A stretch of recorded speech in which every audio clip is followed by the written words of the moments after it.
years. And that lets you save. Look here. True Form Life. Green look on it.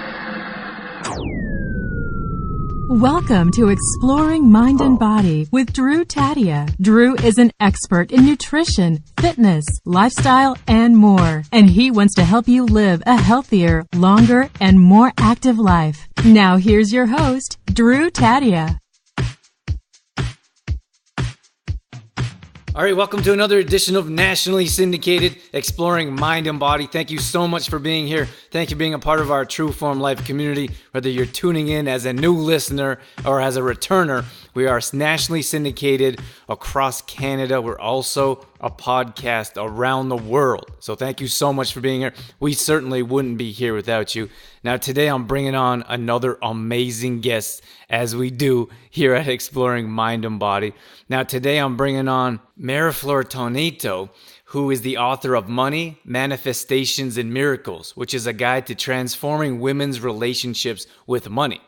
She's an award-winning leadership and coaching executive, shows you how to extend your limits and create the life of your dreams, one that is rich and fulfilling in every way, financially, spiritually, and emotionally. I absolutely love this interview, and I know there are tons and takeaways coming at you from Meriflor, and I highly recommend checking out this book, ladies. There's definitely something in it for you. Sit back and enjoy. We got all that coming up on... This is Exploring Mind and Body. Naturally improve your lifestyle one show at a time with your host, Drew Tadia.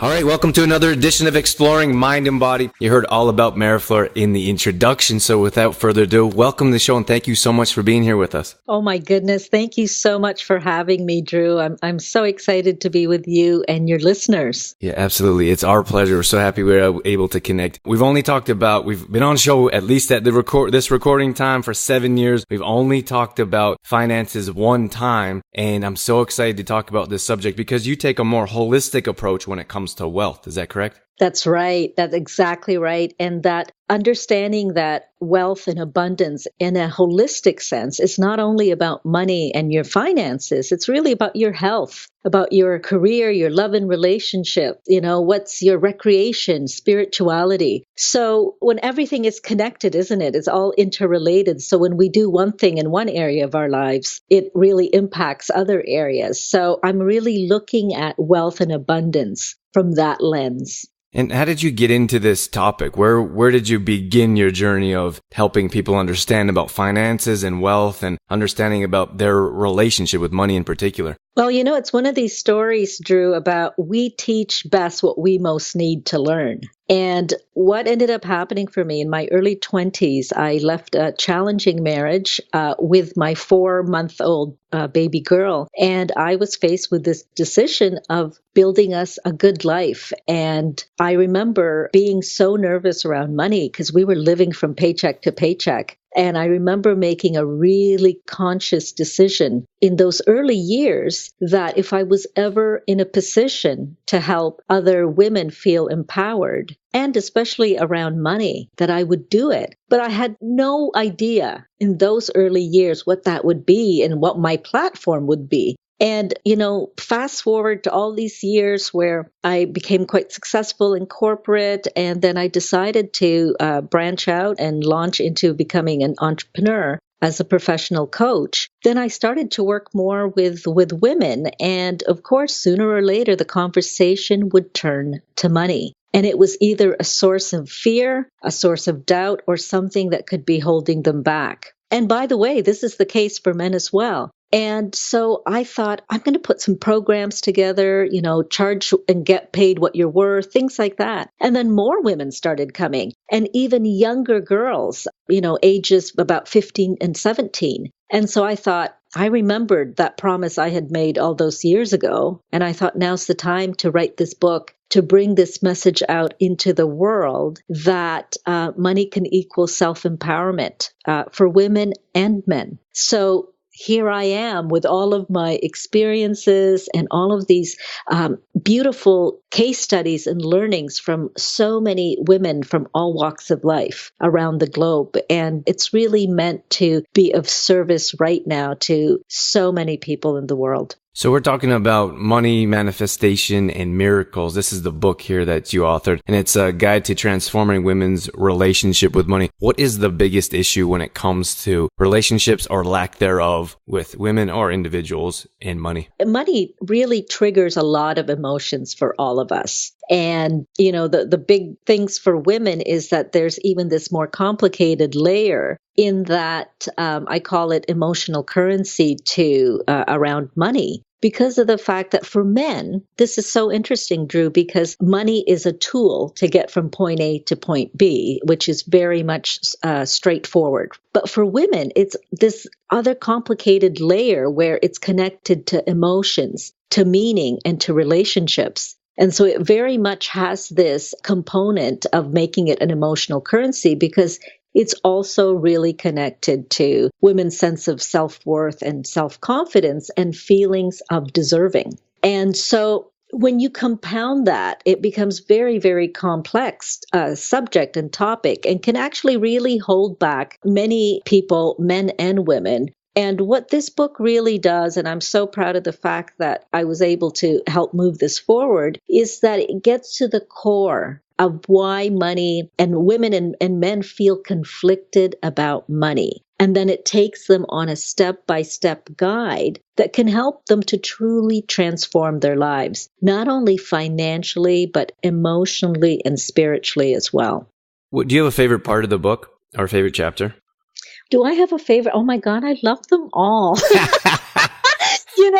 But that is the truth of it, because I really I didn't hold back, Drew. I really put in here like a lifetime of learning and wisdom and understanding of the fact that, this could be a very complex conversation for many people. And we know in social situations, talking about money is still pretty much taboo. I mean, I said this in the book and it's quite funny, but it's true, is if you are invited to a social situation, let's say for dinner with friends, and you start asking your host and others how much they make or how much money they have in the bank, that would be considered so in poor form, and you're likely not going to get invited back. And, you know what it's I true. mean? And it's so funny. But the fact that, what I really love about this is the holistic approach to it. The holistic approach that having abundance and wealth in your life is really a richness in how you live and are and be in the world. And so that's, one of the bigger messages of the book is that. And also the fact that an important message is that when women are empowered with money, they become difference makers. And not only are they going to transform their lives for the better, but they're going to do that with their family and communities at large. Because on average, research shows that women will reinvest 90 cents of every dollar that they make back to health, to education, to family, and to nutrition. And this is also the case in developing nations. And so this is a call to action to all women and men who are so supportive of them, and to have the room and the space for women to become empowered with money, because of the fact that it can really help to benefit us all globally. What do you think when it comes to having open conversations around money? I mean, not general conversations. I mean, when you mentioned earlier, which is, it's kind of funny, if someone says, how much do you make? It's rude or disrespectful. Do you think that we could be more liberal with these conversations and it should be open or could be open? Would that help in regards to being more comfortable around money? Oh, yeah, I think it would absolutely help. I get so many comments about the book, and a lot of them actually have to do with the fact that I wish I knew this in high school. I wish that this was taught in school. You can take an accounting course in school, but nobody's ever going to ask, how do you feel about your money? What's your relationship like with money? And I do a lot of workshops and conversations with so many people around this. And it's incredible what people will talk about, in their experiences in their childhood. And the feeling of being free to talk about it is also an incredible benefit. And I have to laugh because there was these two women in one of my workshops, sisters, and they started talking about their childhood around money. Because I asked, what was money like in your house? How did your mom or your father, what were they like with money? And the two of them had completely different answers. and then they looked at each other and they said, oh, that's what you thought, or that's what you thought.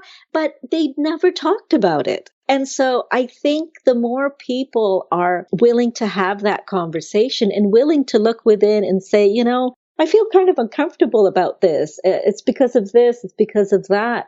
I think that's really, really healthy because money isn't the enemy, right?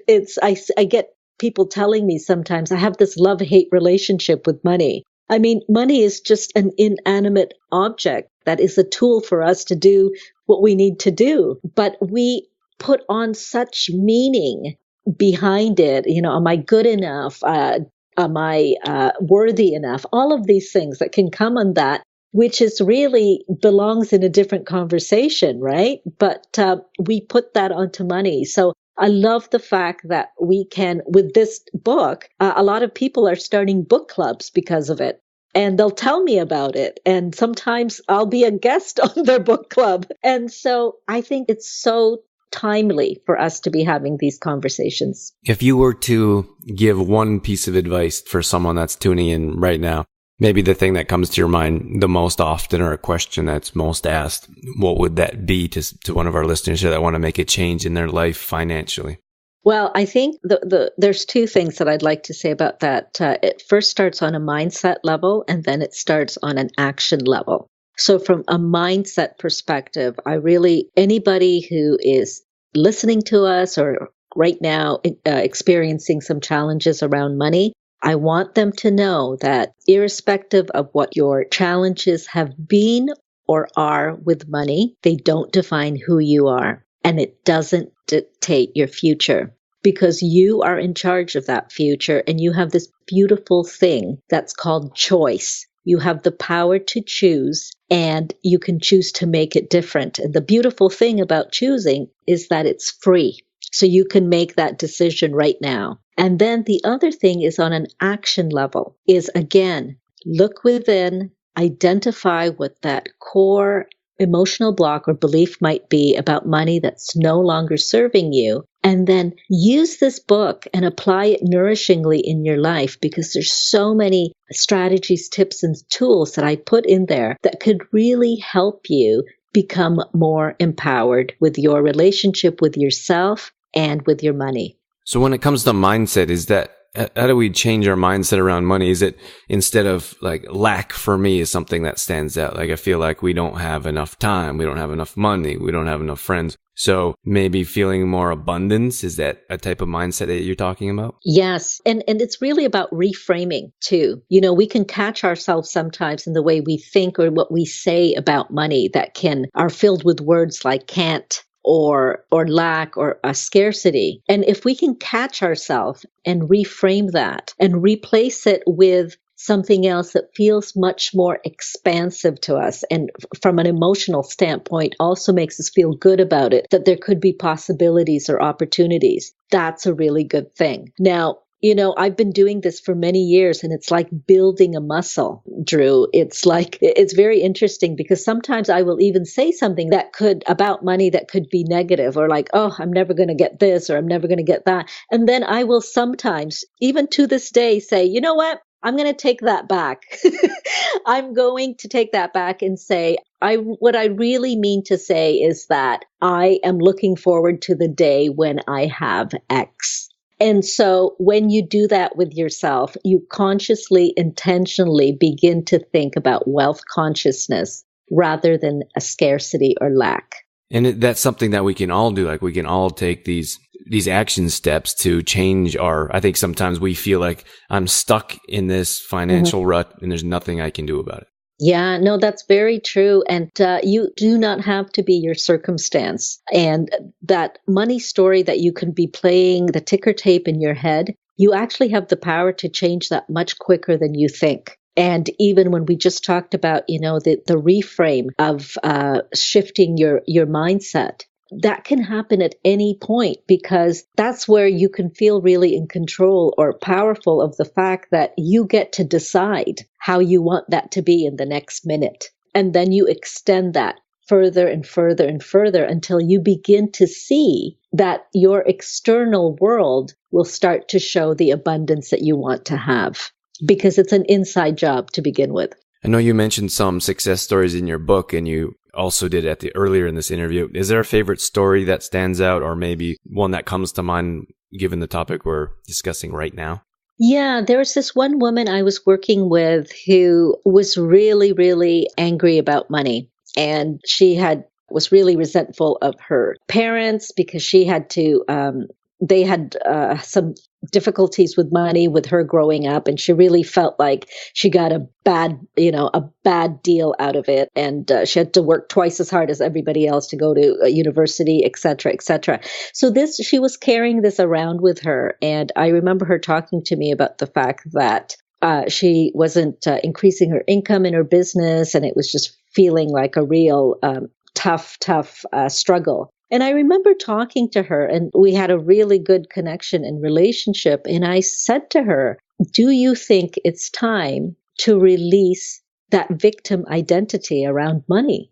And, she was so quiet, and she looked at me, and she had her eyes really wide open. And she said to me, you know what? Nobody's ever said that to me. And I really feel like that's what's been happening with me all these years, identifying with so much anger and feeling like a victim around money. And I asked her to do this very powerful 10-step exercise around forgiveness, forgiving herself and her family around money. And it was so interesting, Drew, because when she came back 2 weeks later for our session, she told me that she had attracted a 6-figure contract for her business. And she had done that exercise over and over again for a good week for her to feel so much release around money. And then she also told me that she had never slept better in her entire life.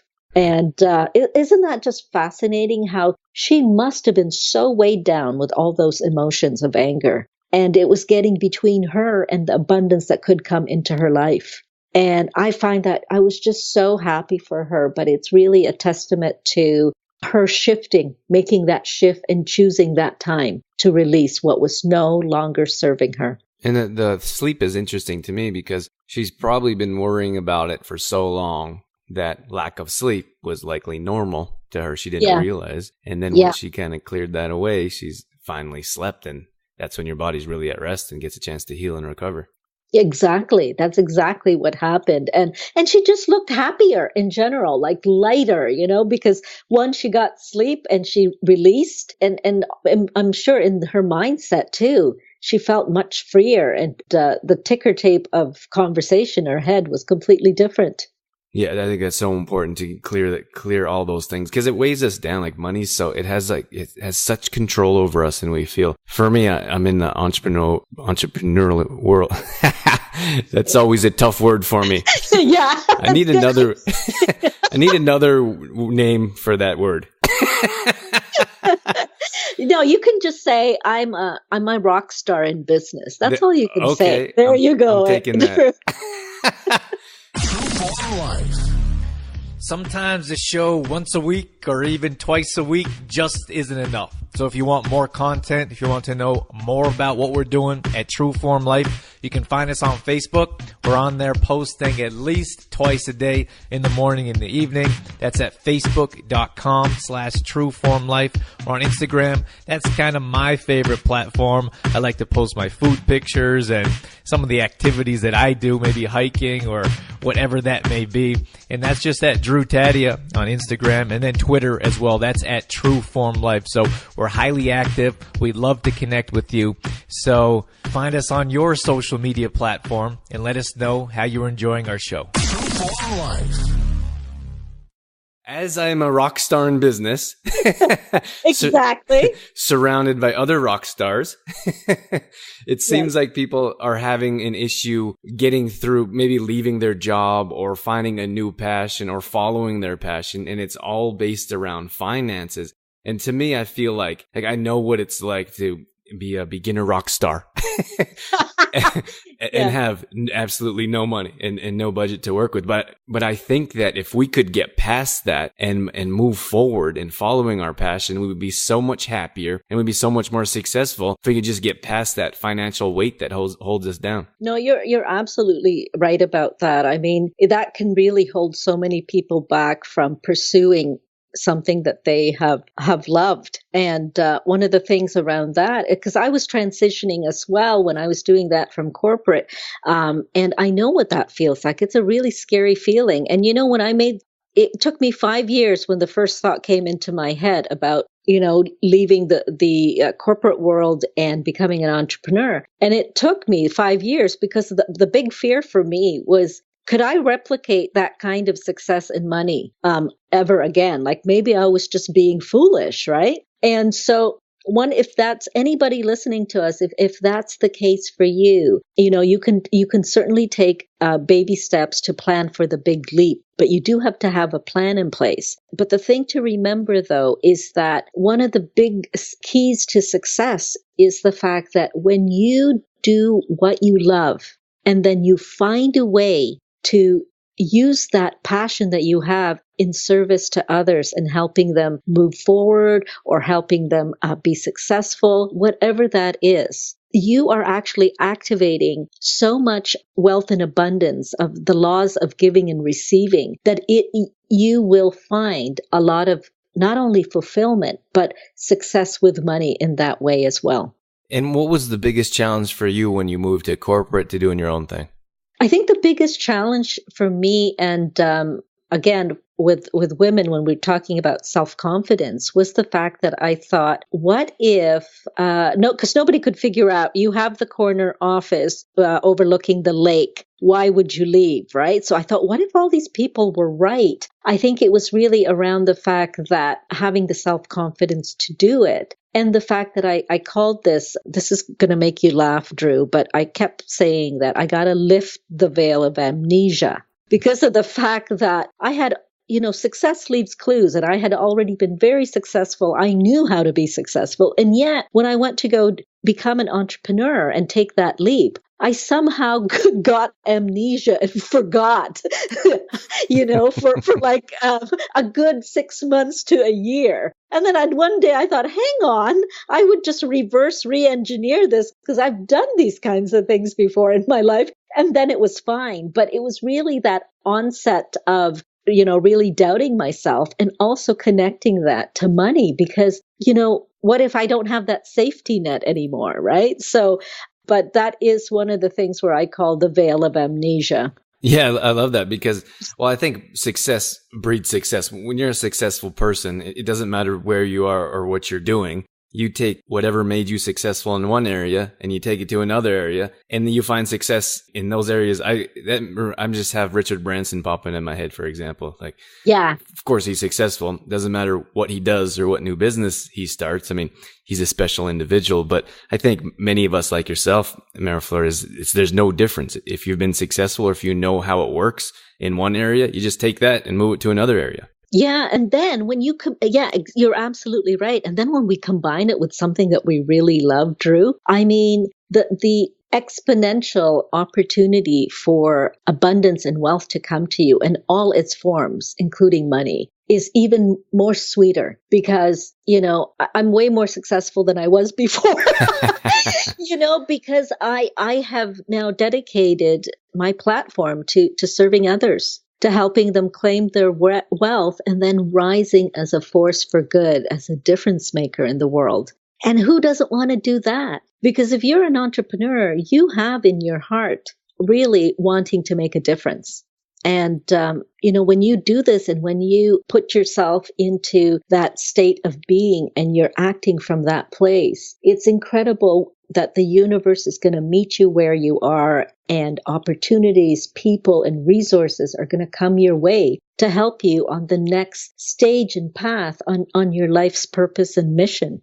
Yeah, it feels like the world opens its arms to you. That's how I feel when every time I close a door that's a little scary, or maybe we make a move business-wise and we're like, is this the right financial move? But it's the things that we want to do that wakes us up and says, yes, this is where I want to go. And it's scary, but I feel like you start to make the right connections and you start to see the path, and it's like it's like a giant hug from the world. That's how I see it. Every time there's a big move. I love that. It is like a giant hug from the universe because, when there is grace, ease, and flow, you know that you're on the right path because everything really happens that quickly and easily. And I'll take this book, for example. Many people could, spend so much time trying to get their book published, looking for literary agents, who's the best publisher, et cetera, et cetera, et cetera. But when I was ready to take this book out into the world, Drew, it took 2 weeks. That's awesome.